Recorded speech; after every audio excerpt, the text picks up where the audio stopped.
Hi guys, my name is Dray and welcome back to True Crime Tuesdays.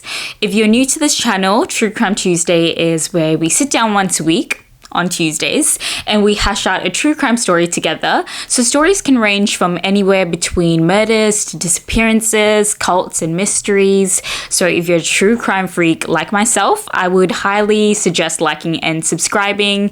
And if not, that is totally fine. I am just happy that you're here today with me. So without further ado, let's get into today's story. So I was on TikTok the other day and I was scrolling and I came across a video that sent chills down my spine. It was a video made by the Jordan Rayner, who spoke about her interaction with today's killer.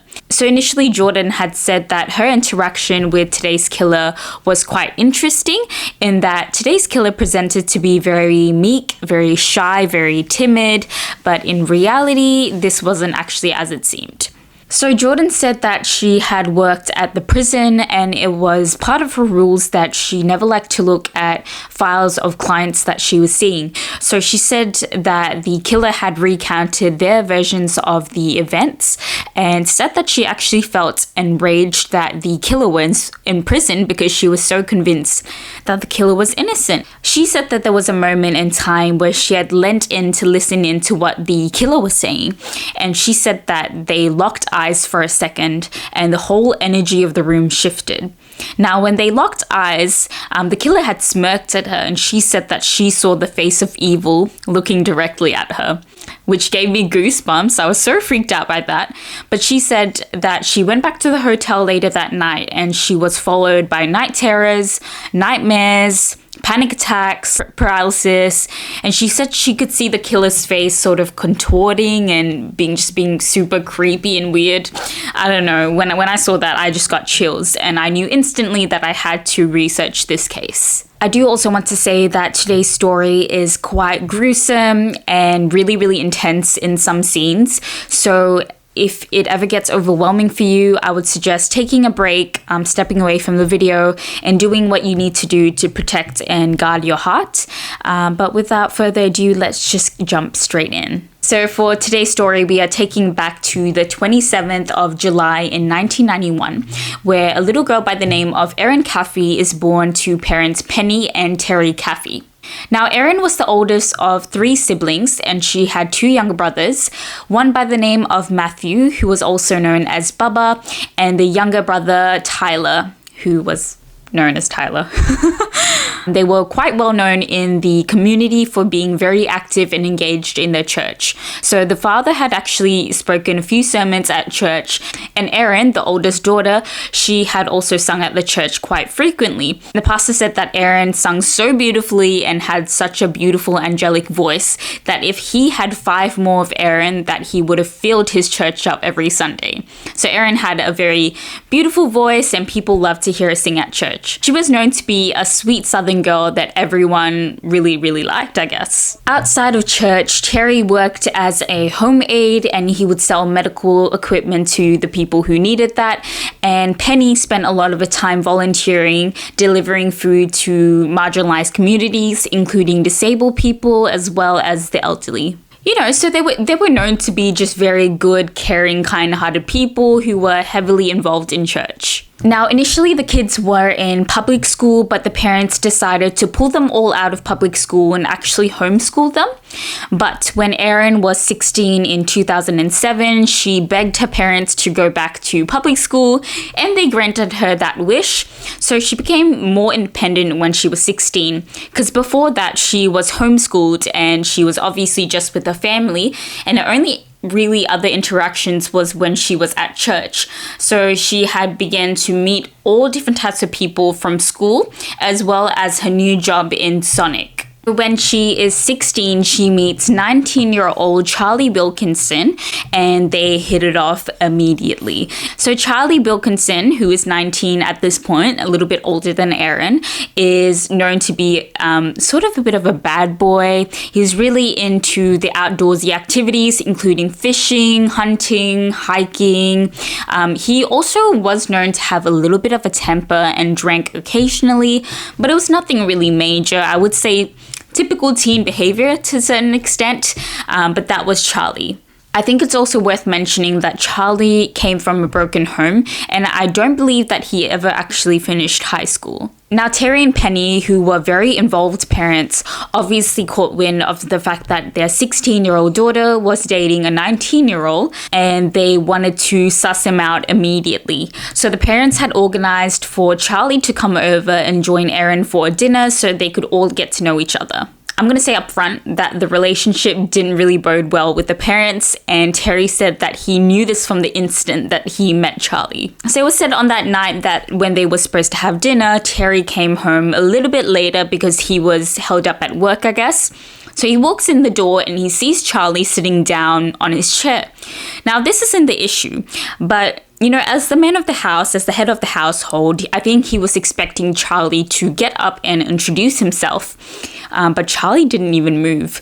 So Terry, who was feeling a little bit weirded out by this, walks over to Charlie and introduces himself. And apparently Charlie appeared to be quite annoyed and inconvenienced by this whole interaction, as if Terry was the one that was supposed to be impressing Charlie. I don't know, but that left a bad taste in Terry's mouth. And after the dinner was done and over with, the parents had a chat, and they, I think, both agreed that they didn't really like Charlie very much.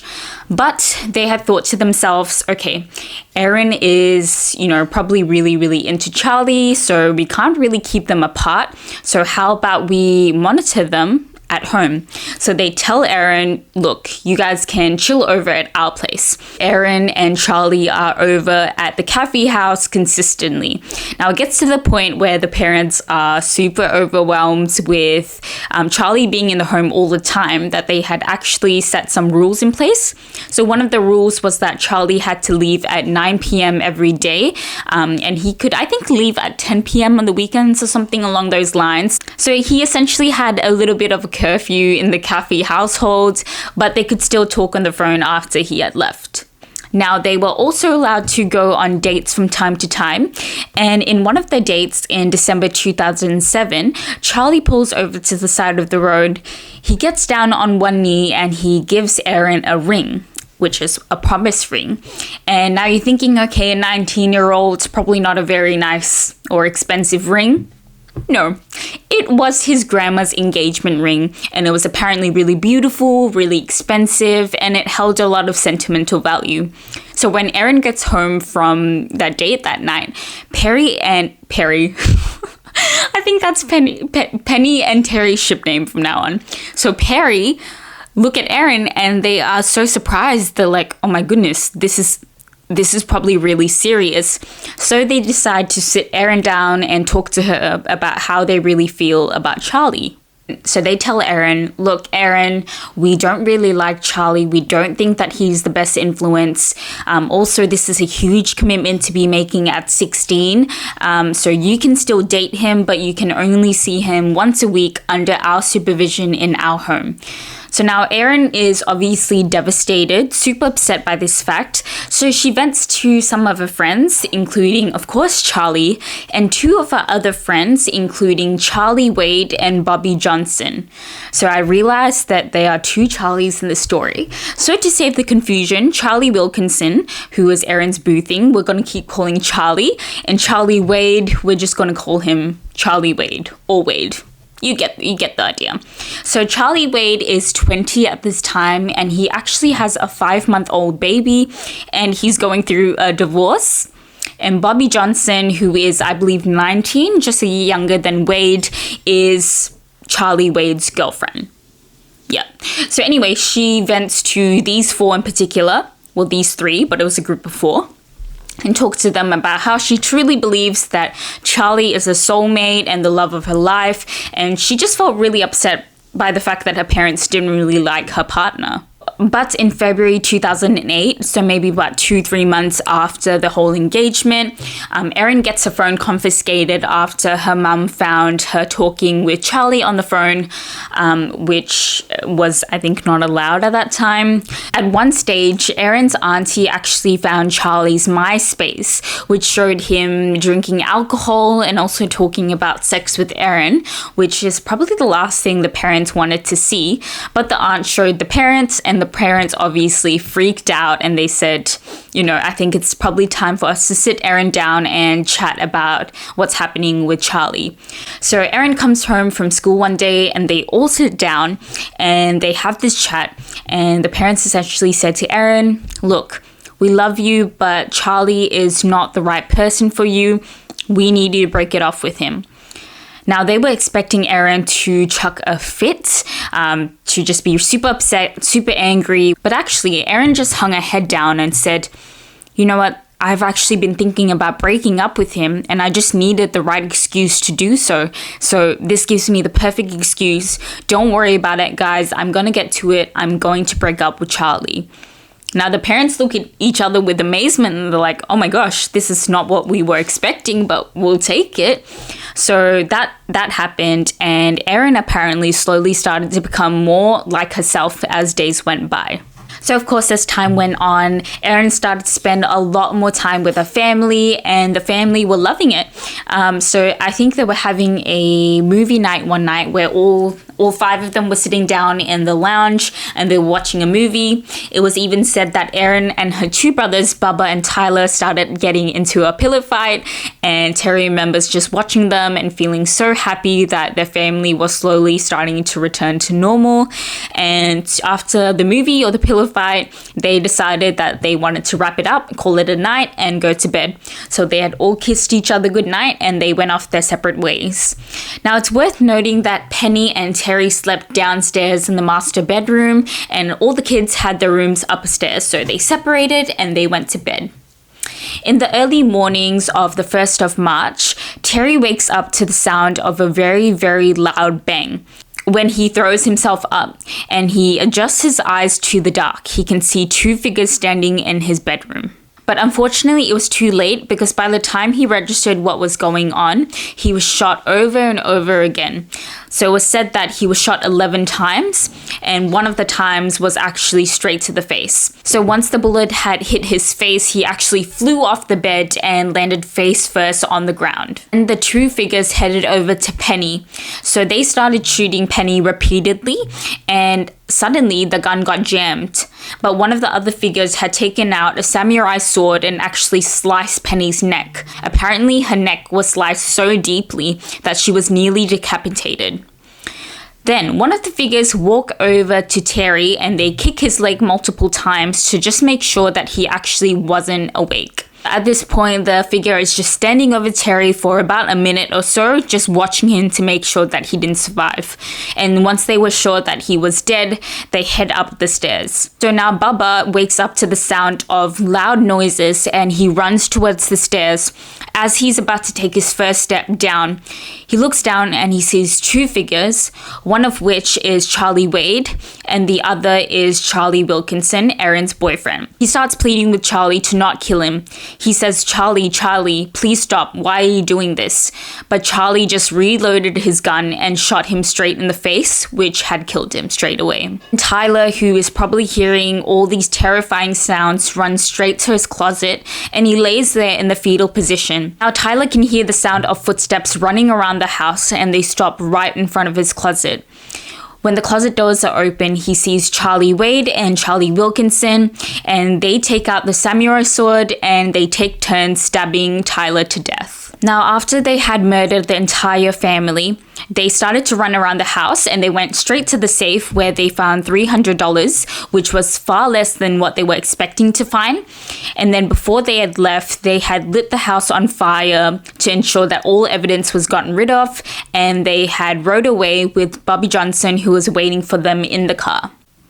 Now, as they were running away, unbeknownst to them, a survivor of the Caffey murders was actually crawling his way to a nearby neighbor's house. That survivor was Terry Caffey. Terry had survived multiple gunshot wounds to his face and his body, as well as the fire. So with all the strength that he could find, he began to check on his wife, who he knew was unfortunately deceased. And then he tried to go up the stairs to check on his children, but the flames had engulfed the entire house and he knew he had to get out of there. So when he was in and out of consciousness, he remembers 2 things. One of which was the sound of Charlie's breathing over him to make sure that he was dead. And the second thing which is so heartbreaking, is the sound of Bubba pleading with Charlie to not kill him. So he said that soon after he lost consciousness. With what little energy he had found a window, he had pushed the screen open and actually fell down 4 to 5 feet on the ground, and he began to crawl. Now, it was said that he crawled 400 yards to the nearest neighbor, which is equivalent to, I think, about 4 football fields. So it was a crazy, crazy distance to be crawling when you have been shot maybe about 11 times. He said that there was a moment in time where he was crawling, he was wanting to give up, and he actually sat himself back against a tree, and he looked at the house in flames, and he thought to himself, my whole family has been murdered by Charlie, and if I don't keep going, no one's going to figure out who did it. So that motivated him to crawl to the neighbor's house, and he finally made it. Tommy, who is Terry's neighbor, calls 911, and the police get there soon after. Immediately, he says Erin's ex-boyfriend Charlie is responsible for it all. Now, because it's a small town, the sergeant actually remembers that his own son has spent time with Charlie Wade, and remembers that Charlie Wade's brother Matthew Wade had a trailer. So immediately they head off to the trailer where they hope to find Charlie and Charlie Wade. So it didn't take them long to locate the trailer, and when they did, it was a mess. It looked like an episode of The Hoarders. There were pizza boxes everywhere, there was rubbish on the floor, it was just disgusting. They also find Charlie, who is asleep with a murder weapon right next to him. So clearly he didn't think that he was going to get caught very soon. As they were handcuffing him and reading him his rights, they had asked him if he was involved, and he said no, he was just drinking and he passed out. And then one of the deputies had saw that in one of his boots there were blood splatters all over them, and they immediately knew that he was responsible. They took the boots for evidence, and that was that. Then they got a search warrant to search the trailer. So as they were searching, they found a box of ammunition, some shell casings, and most importantly, a girl in the blanket. That girl was Erin Caffey. Okay, you're like, oh my gosh, she's alive. That's how I felt when I was reading the story. Let's rewind it a little bit back to when the parents sat down with Erin to tell her to break up with her boyfriend. Now, remember when Erin seemed to agree with everything her parents were saying? That was a lie. She lied to her parents because what she actually wanted to do was kill them, and she told multiple people, including some of her friends, that she wanted her parents dead. Now, Erin had decided that the best and only way to go forward was to kill not only her parents but her entire family. Now, initially, Charlie seemed to be very, very hesitant about this and said, you know, maybe we can just run away, we can elope, or we can get pregnant, because that way I have to be in your life forever. But Erin insisted that this was the only way. And on top of that, Erin did add fuel to the fire because she told Charlie that she was being abused at home. Now Charlie, who is hearing this, steps into protective mode, and he's like, okay, yeah, babe, let's kill your family for you. So Erin not only manages to convince Charlie, but Charlie Wade to join the crime. She tells Charlie there's $2,000 in the safe that would be his if he were to help complete the murder. And Bobby Johnson, I guess she was just there for the ride. So we've got 2 19-year-olds and 1 20-year-old. So they're all technically adults, and none of them stopped to think, okay, maybe this is a bad idea. They just went with it. Erin had actually packed a bag full of her clothes that was supposed to be taken by Charlie and Charlie Wade after the murders had happened. So she had planned this all out. She knew that her family was coming to be murdered that night, and she did nothing to stop it. Okay, so now we are fast forwarding to present time where Erin was just found in the trailer. Police find her and they're like, well, what happened? How did you make it out of there alive? So according to Erin, 2 men had come into her room in the middle of the night, had taken her and brought her back to the trailer. Then they gave her something to drink, which knocked her out. But she also did make reference to surviving the fire or something along those lines. So they tell Erin, actually, your father has survived the attack. So we're going to call your grandparents and we're all going to head to the hospital together. So Erin at this point is shocked because someone has obviously survived, and it's very likely that Terry probably knew who was actually committing the crime. Before they had left, they had actually completed a toxicology report just to ensure that everything she was saying lined up with what actually happened. Now, the toxicology report came back as they were driving to the hospital, and they found that there was zero drugs in her, so she had nothing in her.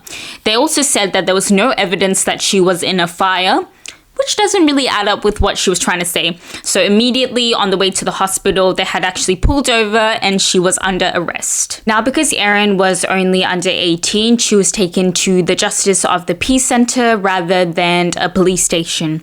There she was questioned. So she stuck to that same story about being really dazed and confused, and she doesn't remember much. However, Charlie, who was also being questioned, had told investigators that Erin had actually called him multiple times to ensure that they were still coming to kill her entire family. So initially, the boys were actually spooked when they heard the sound of dogs barking. But then Erin had called them back multiple times saying, please come back, I'll figure out what to do with the dogs, just come back and kill my family. So she was essentially the mastermind to all of this, and she really egged it on. Police had actually looked at the phone records, and Erin had called Charlie about 6 times before the murders and maybe 7 times after the murders. So it was definitely planned on Erin's side. When describing the trials for all those involved, they actually said that they wanted to give Wade and Charlie the death penalty. However, Terry wrote a letter to the district attorney saying that he actually wanted the boys to live and just spend the rest of their life in prison. So Terry felt that seeking the death penalty only could have worsened the situation, and he said, my heart tells me there has been enough deaths. I want them in this lifetime to have a chance for remorse and to come back to the place of repentance for what they have done. Killing them will not bring my family back. And in the end, the district attorney granted Terry his wish, and the boys were sentenced to life in prison without the possibility of parole. So in Erin's case, the maximum possible sentence was not given and much lighter than Wade and Charlie's, only because she wasn't physically responsible for the murders.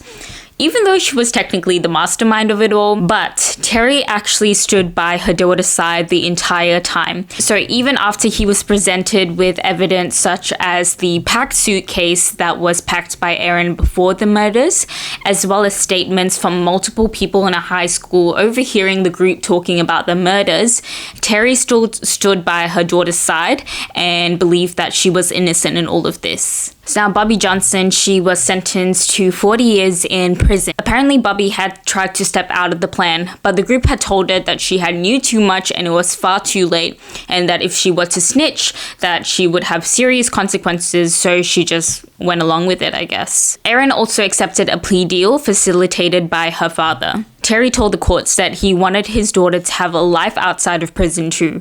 In the end, she pleaded to 3 counts of capital murder. She was given 2 life sentences plus 25 years, and she will be eligible for parole when she is 59. And at this point, Terry would be 80. Now, Terry is still hoping that someday he'll be able to connect with his daughter outside of prison. So Terry actually said this, and I thought it was really interesting, so I'll just share it. He said, I think she, Erin, thought Charlie was just blowing smoke. I don't think she actually thought he would go through with it. I know my daughter. She cried one time when we were in my truck and I ran over a squirrel. She's tender-hearted. No kid's an angel, but I know that she is capable of, and I know she's not capable of murder.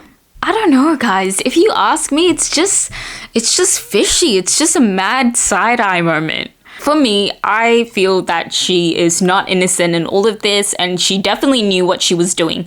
So even though she wasn't physically responsible for the murders, I truly believe that she was the mastermind in all of this. And she was known to actually be a very good liar and very manipulative. And I think she hid behind the idea or the image of that sweet Southern girl who sung at church. Erin had actually spoken to a mental health counselor who was hired as part of her defense. And Israel Lewis, the mental health counselor with 19 plus years of experience, said that after he had spoken to Erin, he was so convinced that she was innocent in all of this that he was literally willing to bet his license that she had nothing to do with the crime. However, when he was presented with the facts of the case, he said that she had been one of the best liars that he had ever worked with. So Israel Lewis said, "She seemed totally sincere and genuine. I would have put my license on the line to say that she was telling me the truth. She spoke with tears in her eyes. God will save me. He knows I'm innocent. I cried every time I left her jail." That is insane. The power of this girl, truly horrifying. That story coupled with what the Jordan Rainer said, oh, chills. I would never want to see her or talk to her. This case was horrifying. It was saddening. It was sickening. It was all of it. But I am keen to know what you guys think. Do you think that Erin is the actual mastermind of this case, or was she just roped into a bad crowd who made her do bad things? I truly think Erin is responsible, but maybe I am just wrong. Let me know what you guys think. I'm really keen to hear. And also, if you have any ideas of what story I should cover next week, please comment below or just hit me up on Instagram. I should probably make an Instagram for Crimes of Dray. Coming soon, maybe. Okay, guys, I think that is it for this week. I will see you next week. And until then, please stay safe. Have an amazing rest of the week. And I will see you next week. Bye, guys.